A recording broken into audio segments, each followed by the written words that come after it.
আমরা কুমড়ো পাতাকে শাক হিসাবে খেয়ে থাকি। কুমড়ো পাতায় প্রচুর পরিমাণে ভিটামিন সি রয়েছে, যা ক্ষত সারাতে বেশ কার্যকর। শারীরিক কোনো আঘাত বা অভ্যন্তরীণ সমস্যা রোধে এই শাক বেশি উপকারী।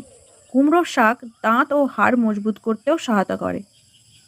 দৃষ্টিশক্তি বাড়াতে সপ্তাহে 2 থেকে 3 বার কুমড়ো শাকের তরকারি, স্যুপ বা কুমড়া পাতার রস খেতে পারে। কুমড়ো শাক শরীরের প্রয়োজনীয় সব পুষ্টি সরবরাহ করে বলে যেসব মা শিশুকে বুকের দুধ খাওয়ান তাদের জন্য কুমড়ো শাক উপকারী। কুমড়ো শাকে ভিটামিন এ ও সি থাকে, যা ত্বক উজ্জ্বল করতে সহায়তা করে। কুমড়ো শাক আয়রনের ঘাটতি কমায়।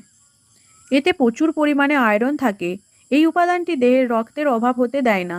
নারী ও শিশুদের খাদ্য তালিকায় এটি রাখতে পারেন।